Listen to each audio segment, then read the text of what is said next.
మన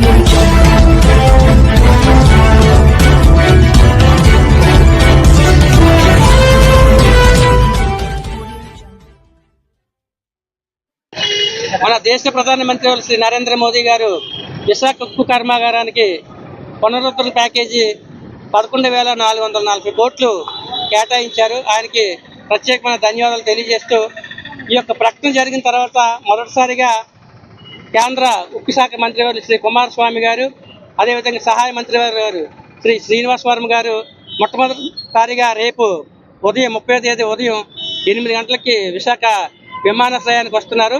ఈ యొక్క విమానాశ్రయానికి వస్తున్నట్టు వారిద్దరికీ కూడా ఘనస్వాగతం పలకాలని మా జిల్లా అధ్యక్షులు శ్రీ పరశురామరాజు గారి ఆధ్వర్యంలో ఈరోజు సమావేశం ఏర్పాటు చేసుకోవడం జరిగింది.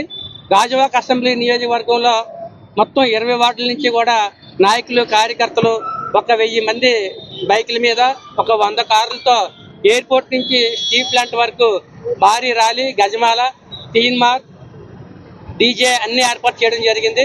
ముఖ్యంగా మన పిల్లల భవిష్యత్తు, మన స్టీల్ ప్లాంట్ లేనిదే అసలు గాజువాక విశాఖపట్నం జిల్లానే లేదు.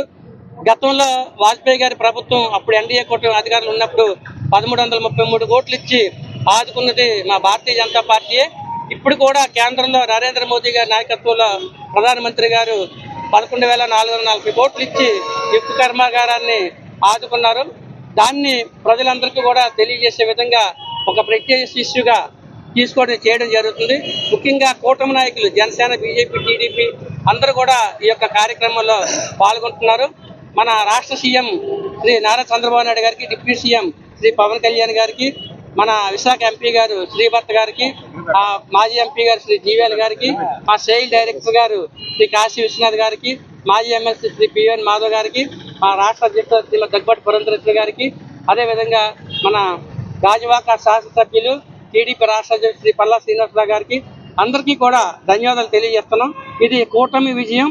అటు రాష్ట్రంలోనూ ఇటు కేంద్రంలోనూ కూడా కూటమి అధికారులు ఉంది కాబట్టి ఎన్డీఏ డబుల్ ఇంజిన్ సర్కార్ ద్వారా ఇవన్నీ మనం సాధించుకోగలిగాం.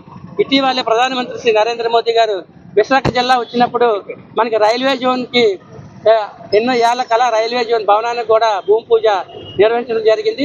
2 లక్షల కోట్ల రూపాయలు విలువైన ప్రాజెక్టులు శంకుస్థాపనలు, ప్రారంభోత్సవాలు చేశారు.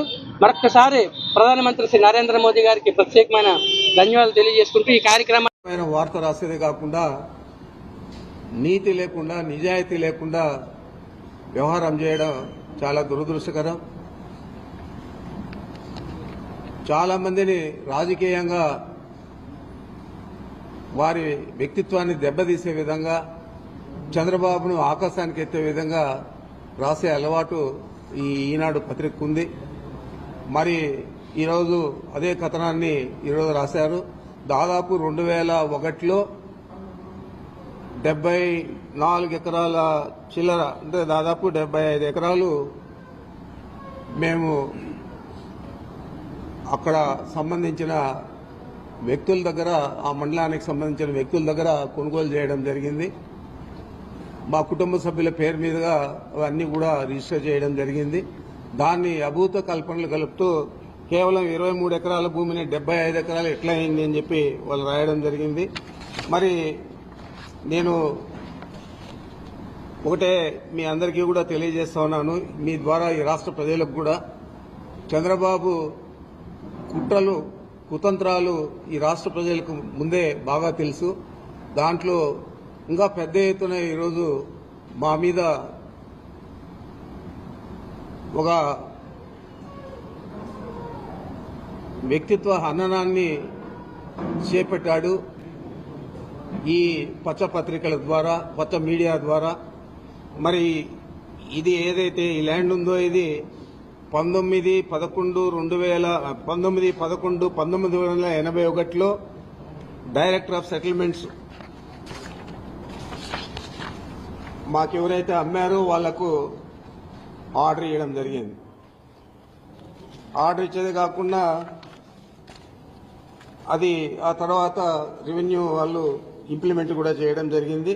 ఆ తర్వాతే వాళ్ళ దగ్గర నుంచి మనం కొనుక్కోవడం జరిగింది. ఆ రోజు ఆర్డర్ సెటిల్మెంట్ డైరెక్ట్ ఇచ్చిన అసదుద్దీన్ అహ్మద్ అని చెప్పి ఐఏఎస్ ఆఫీసర్ ఇవ్వడం జరిగింది. ఈ కాపీ మీ అందరికీ కూడా చూపిస్తా ఉన్నాను. అవసరమైతే మీ అందరికీ కూడా జిరాక్సులు తీసి కాపీలు కూడా ఇవ్వడం జరుగుతుంది. అదేవిధంగా అక్కడ ఏదో అధునాతన గెస్ట్ హౌస్ కట్టినామంటారు. 2001లో కొన్నప్పుడే అక్కడ రాత్రుల్లో బస చేయాలంటే పని చేసే వాళ్ళందరికీ కూడా ఒక సెక్యూర్డ్ ప్లేస్ ఉండాలని చెప్పి ఆ రోజే మేము అక్కడ కట్టడం జరిగింది. ఆ తర్వాత అప్పుడే మామిడి చెట్లు పెట్టడం జరిగింది. దాదాపు 24-25 సంవత్సరాలు అయితే ఈరోజు మళ్ళా అది అటవీ భూమి అన్యాక్రాంతం అయిపోయిందని చెప్పి మాట్లాడడం జరుగుతోంది. మీకు ఒకటే నేను తెలియజేస్తా ఉన్నాను, కిరణ్ కుమార్ చెప్పకుండా ప్రజలు మోసం చేసి మీరు అధికారంలోకి వచ్చారు. కానీ ఆ 1000 రూపాయలు పెంచడానికి మేము చేసిన 2000, 3000 చేయడానికి ఆపసపాలు పడ్డారు. మొన్న ఎన్నికల ముందు 2024 మీరు జనవరిలోనే 3000 చేయగలిగారు. మేము ఇచ్చిన మాట ప్రకారం నువ్వు చేసిన అప్పులు ఒక పక్క, నువ్వు చేసిన బకాయిలు ఒక పక్క, పెట్టిన బకాయిలు ఒక పక్క ఉన్నప్పటికి కూడాను పెన్షను 4000 రూపాయలు ఇస్తాం మేము అమలుపరిచాం. మొదటి రోజు నుంచే ముందు నుంచి ఇస్తామని చెప్పాం. మేము ప్రకటించినటువంటి ఏప్రిల్ నెల నుంచే మీకు అరియర్స్ ఇస్తామని చెప్పాం. దాని ప్రకారం ఇవ్వడం జరిగింది. ఈ భారతదేశంలో ఏ రాష్ట్రము ఇవ్వనంత విధంగా అత్యధిక మొత్తంలో పెన్షన్ ఇస్తున్నటువంటి ప్రభుత్వం చంద్రబాబు నాయుడు ముఖ్యమంత్రిగా ఉన్నటువంటి ఎన్డీఏ ప్రభుత్వం అనే విషయాన్ని మీరు గమనించుకోవాలి. అదేవిధంగా 6000 రూపాయల పెన్షను వికలాంగులకి, మంచానికి పరిమితమైన వాళ్ళకి 15,000 రూపాయలు కూడా ఇది చారిత్రకంగా మేము ఇచ్చాం అనే విషయాన్ని మీరు ఒక్కసారి గమనించుకోవాలి. రెండోది ఆడపడుచుల కష్టాలు చూడటం కోసం దీపం 2 పథకం ద్వారా 3 ఉచిత గ్యాస్ సిలిండర్లు ఇస్తా ఉన్నాం. మొదటి స్లాట్లో అందరికీ కూడా మేము ఇప్పుడు గ్యాస్కి ఉచితంగా 90 లక్షల మంది జనాభాకి, ప్రజలకి, కుటుంబాలకి మేము ఇది ఇవ్వడం మొదలుపెట్టాం.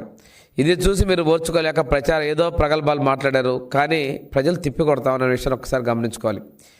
అసెంబ్లీలో మేము అడిగాం, అన్నా క్యాంటీన్లు, పేదలకు అన్నం పెట్టి అన్నా క్యాంటీన్లు మీరు ఎలా మూసేస్తారండి అని అడిగితే ఆ రోజు మీరు నిర్లక్ష్యంగా మాట్లాడారు. మేము చెప్పిన మాట ప్రకారం ఇది మా సూపర్ 6ల హామీనే. అన్నా క్యాంటీన్లు తిరిగి ప్రారంభించాం. ఇవి పెంచినవే కాకుండా ఇంకా అదనంగా కూడా ప్రతి నియోజకవర్గానికి ఒక అన్నా క్యాంటీన్ ఉండే విధంగా రూరల్లో కూడా మొన్ననే క్యాబినెట్ తీర్మానం చేసాం. త్వరలో కూడా పూర్తి స్థాయిలో ఇస్తున్నాం. ఇవన్నీ కూడా ప్రజల కళ్ళకు కనిపిస్తున్నాయి. మీకు కళ్ళకు కనిపించవు, చేసేది వినిపించదు. ఒక మీ మెప్పు కోసం, మీ నాయకుడి మెప్పు కోసం మీరు మాట్లాడుతూ ఉన్నారు. ఈరోజు ఒక్కొక్కరు ఏం చేస్తారంటే నేను వెళ్ళట్లేదు, నేను ఉంటున్నానని చెప్పేసి శీల పరీక్ష చేసుకునే విధంగా ప్రవర్తిస్తూ ఉన్నారు. కానీ చెప్పినోళ్ళే బయటికి వెళ్తున్నారు. మీరు ఒక్కసారి చూసుకున్నట్లయితే మిమ్మల్ని రాజ్యసభ సభ్యులు మిమ్మల్ని వదిలేసి బయటకు వస్తున్నారు. మిమ్మల్ని వదిలేసి మీ ఎమ్మెల్సీలు బయటకు వస్తూ ఉన్నారు. చివరికి రోజుకొక డేట్ మార్చుకుంటా తిరుగుతానని చెప్పేసి ఆయన కూడా బయటికి అక్కడికి వెళ్ళిపోయాడు మీ నాయకుడి పరిస్థితి అలాగుంది. మీకు అగమ్య గోచరంగా మెప్పు కోసం ఆయన లేడు, మాకు డ్యూటీ అప్పగించడం మాట్లాడదామని చెప్పి నిన్న మొన్నటి తెగరెచ్చిపోయి మాట్లాడుతూ ఉన్నారు. కనిపించట్లేదా మేము చేసినటువంటి అభివృద్ధిని? మీరు చేసిన గుంటల రోడ్డు మొత్తం మేము పూడుస్తూ వస్తున్నాం, అది కనిపించట్లేదా? మీ గుంటల రోడ్లో పడి ప్రాణాలు కోల్పోయింది మీకు కనిపించడం లేదా? మీ పత్రిక ఒకటి ఉంది, బ్లూ మీడియా.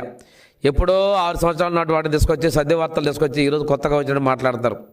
మీరు చేసేటువంటి అసత్యాలకి, మీ అసత్య ఆరోపణలు వినగి మీ మీడియా ద్వారా ప్రాణాలు పోసుకుంటారు. కానీ ఇంతకుముందు మీ మీడియా చూసేవాళ్ళే అసహించుకున్న విషయాన్ని కూడా మీరు గమనించుకోవాలని నేను తెలియజేస్తున్నాను. అంతేకాకుండా పిల్లలందరూ కూడా నా యొక్క శుభాకాంక్షలు, శుభాశీస్సులు తెలియజేసుకుంటూ కేంద్ర రాష్ట్ర ప్రభుత్వాలు బేటీ బచావ్, బేటీ పడావ్, ఆడపిల్లల్ని రక్షించు, ఆడపిల్లల్ని చదివించు అనే కార్యక్రమాన్ని 2015లో భారత ప్రధాని నరేంద్ర మోడీ గారు స్థాపించడం జరిగింది. దాన్ని మన రాష్ట్రంలో కూడా పెద్ద ఎత్తున చేపట్టడం జరిగింది. ఈ ఎన్డీఏ ప్రభుత్వం ఈ 7 months లో, ఇప్పుడు మీకు చూపించినంత కూడా ఈ 7 months లో ఇన్ని కార్యక్రమాలు చేపట్టడం జరిగింది ICDS ద్వారా. అలాగే ఎర్లీ మ్యారేజెస్ పైన కానీ మనం ర్యాలీ తీసి గర్ల్ చైల్డ్ ప్రొడక్షన్ కింద కూడా చాలా కార్యక్రమాలు చేపట్టడం జరిగింది. సో ఈరోజు ఈ కార్యక్రమాల్లో మిమ్మల్ని బాగా చదివే వాళ్ళకి ఫస్ట్ ప్రైజ్ మనీ ఇవ్వడం జరుగుతుంది గౌరవ కలెక్టర్ గారి ప్రోత్సాహంతో. అలాగే ఏదైతే ఈ లింగ వివక్ష ద్వారా జెంట్ లేడీస్ అంటే బాయ్ చైల్డ్ అండ్ గర్ల్ చైల్డ్కి డిఫరెన్స్ తగ్గిపోతున్నందువల్ల గర్ల్స్ మీద అత్యాచారాలు, భ్రూణ హత్యలు ఇలాంటివి ఎన్నో జరిగాయి. మీకు తెలిసి ఇవన్నీ ఫ్యూచర్లో ఇంకా ఎక్కువయ్యే అవకాశాలు ఉన్నాయి. ఇది మన సమాజంకే అతి ప్రమాదకరమైనటువంటి సూచిక కనుక దీన్ని మనం అంతమొందించాలనే ఉద్దేశంతో కేంద్ర రాష్ట్ర ప్రభుత్వాలు ఈ కార్యక్రమాన్ని చేపట్టడం జరిగింది. అయితే ఇవన్నీ చేపట్టినప్పుడు కూడా వీటన్నిటిని ఎవరు అడ్డుకుంటారు? ఎవరు? మనమే, మీరే. Your all future generation. మీరే ఇంకొద్ది రోజుల్లో మీరు పెద్దోళ్ళు అవుతారు. సో మీరు ఆల్రెడీ సర్వైవ్. సో మనం ఇంకా మిగతా రాబోయే రోజుల్ని మనం కాపాడుకోవాలి. అంటే మీ అందరూ ఒక ప్రతిజ్ఞ పూనాలి. మనం ఆడపిల్లల్ని, గర్ల్స్ రక్షించుకోవాలి, వాళ్ళని చదివించాలి, ఎడ్యుకేట్ చేయాలి. చదువు అంటే ఏదో డిగ్రీస్ కాదు, ఎడ్యుకేట్ చేయాలి అన్ని రంగాల్లో. వాళ్ళు ఎటువంటి కష్టాలు వచ్చినా, ఒకవేళ ఎవరైనా ఆతంకవాదులు మన మీద వచ్చినా మనం వాళ్ళని ఎలా ఎదుర్కోవాలి, అన్ని రకాలుగా వాళ్ళని ఒక డైనమిక్ లేడీగా తీర్చిదిద్దాలి ప్రతి ఒక్కరిని. సో వీటన్నిటిని మనం ఫ్యూచర్లో ఎటువంటి గర్ల్స్ చైల్డ్లో వల్ల లింగ వ్యవస్థ ద్వారా అబార్షన్ చేయించడం ఇలాంటివి చాలా దారుణం. ఎక్కడో ఆడపిల్లలు పుడితే ఒక ఏదో ఒక పొలంలో వదిలేయడం, ఎక్కడో ఒక బాధ్యతలను స్వీకరించాక విశాఖపట్నం ఉక్కు ప్లాంట్ను పరిరక్షించడం మా యొక్క బాధ్యత అని చెప్పడమే కాకుండా గత అనేక సంవత్సరాలుగా ఏ ఒక్క ఉక్కు శాఖ మంత్రిగా విశాఖపట్నం ప్లాంట్ను సందర్శించి దాని యొక్క పరిస్థితులను తెలుసుకునేటువంటి ప్రయత్నం చేయలేదనేటువంటి విషయం కూడా మనం గమనించి కుమారస్వామి గారు నేను ప్లాంట్ను సందర్శించి ఒక రాత్రి అక్కడ బస చేయడమే కాకుండా అన్ని వర్గాల వారితో, యాజమాన్యంతో, ఉద్యోగస్తులతో, కార్మిక సంఘాల నాయకులతో, కార్మికులతో, వారి కుటుంబాలతో అందరితో కూడా చర్చించడం, మాట్లాడడం, ఒక భరోసా ఇవ్వడం జరిగింది. అయితే ఈ విధంగా ఏదైతే కార్మికుల యొక్క భావోద్వేగం ఉన్నదో, ప్లాంట్ మీద వారికి ఉన్నటువంటి మమకారం ఏదైతే ఉన్నదో, అనేక సంవత్సరాలుగా వారికి ప్లాంట్తో ఉన్నటువంటి అనుబంధం ఏదైతే ఉన్నదో అది కాపాడడం మాకు అందరి బాధ్యతగా మేమైతే భావించాం. అందులో భాగంగానే ఈవేళ అత్యంత కష్టమైనటువంటి పరిస్థితుల్లో కూడా ప్రభుత్వంలోని పెద్దల్ని ఒప్పించి నచ్చచెప్పడం ద్వారా ఈ ప్యాకేజీ మేము తీసుకురావడం జరిగింది అనేటువంటి విషయాన్ని ఈ సందర్భంగా నేను ప్రస్తావిస్తూ ఉన్నా. ఏదైతే కేంద్ర ప్రభుత్వం ప్రకటించినటువంటి ప్యాకేజీ ద్వారా ముందుగా ప్లాంట్ని పూర్తిగా తన యొక్క ఉత్పత్తి సామర్థ్యం ఏదైతే ఉన్నదో ఆ దిశగా పనిచేసే విధంగా తీసుకువెళ్ళాలనేటువంటిది కేంద్ర ప్రభుత్వం యొక్క ఉద్దేశం అనేటువంటి విషయాన్ని సందర్భంగా చెప్తూ ఉన్నా. ఏదైతే ఈవేళ కేంద్ర ప్రభుత్వం ప్రకటించినటువంటి ప్యాకేజీ ఆధారంగా ప్లాంట్ను నష్టాలను పూడ్చుకుని రాబోయేటువంటి సంవత్సరాల్లో లాభాల బాట నడిచే విధంగా మన అందరూ కూడా కృషి చేయాలి. ముఖ్యంగా అక్కడ ఉన్నటువంటి యాజమాన్యం కానీ, కార్మికులు కానీ వీటి మీద దృష్టి పెట్టాల్సినటువంటి అవసరం ఉంది. మనం ఏదైతే సమిష్టి కృషి ద్వారా ప్లాంట్కు ప్యాకేజీ సంపాదించుకున్నామో అదేవిధంగా రాబోయేటువంటి రోజుల్లో ప్లాంట్ని సమిష్టిగా పనిచేసి లాభాల్లోకి తీసుకెళ్లవలసినటువంటి బాధ్యత. ఒక విశ్వాసం లేదు. ఎన్నికల ముందు హామీలు ఇచ్చాం, గెలిస్తే చాలు, ప్రజల్ని వదిలేయించిన విధంగా చేస్తూ ప్రజల్ని పచ్చి మోసం చేస్తున్న వ్యక్తిగా ఎవరున్నారంటే ఈ రాష్ట్ర ముఖ్యమంత్రి చంద్రబాబు నాయుడు గారు. మరి ఈ వాగ్దానాలు, ఈ హామీలు, వాళ్ళ మేనిఫెస్టో ఏదైతే సూపర్ 6 అన్నారో ఆ సూపర్ 6 అమలు వాటి మీద మాట్లాడకుండా ఎప్పుడు చూసినా ఒక డైవర్షన్ పాలిటిక్స్ మీదే తెర చూపిస్తున్నారు. ఏ నెలకు ఆ నెల, ఏ వారానికి ఆ వారం సూపర్ 6 అడిగితే చాలు డైవర్షన్ పాలిటిక్స్ చేస్తూ ఉంటారు. మరి ఇప్పటికే కూడా ప్రజలు తేడా చూస్తున్నారు. వైఎస్ఆర్ కాంగ్రెస్ పార్టీ ప్రభుత్వంలోని పనులు ఏ విధంగా మేనిఫెస్టోకి మేము అత్యంత ప్రాధాన్యత ఇచ్చాం, ఏ విధంగా మేనిఫెస్టోని తూచా తప్పకుండా అమలు చేశాం.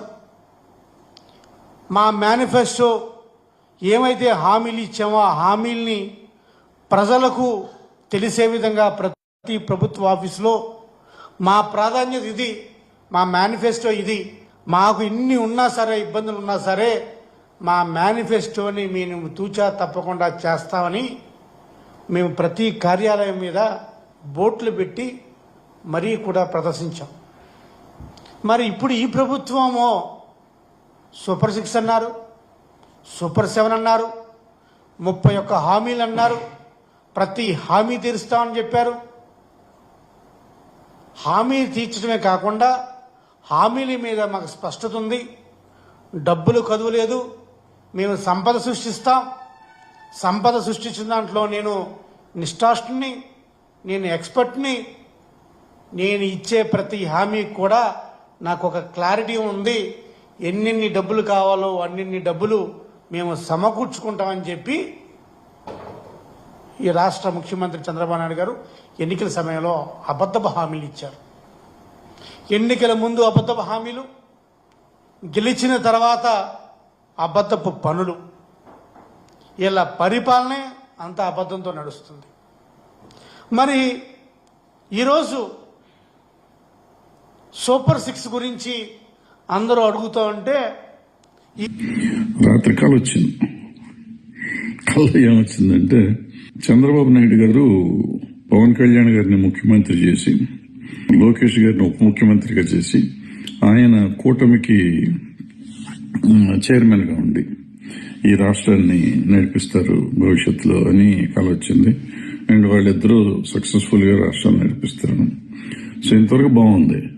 సో ఇది అయిపోయేసరికి మెలకు వచ్చింది. నిజంగా సంతోషం. ఆ స్టైల్ జరిగితే సంతోషమే. ప్రజలు కావాలని అనుకుంటున్నారు. ఎందుకంటే నారా లోకేష్ గారిని ఉప ముఖ్యమంత్రిగా చూడాలని చాలా మంది అడుగుతున్నారు. అట్లాగే పవన్ కళ్యాణ్ గారి ఫ్యాన్స్ కూడా ఆయన ముఖ్యమంత్రి కావాలనుకుంటున్నారు.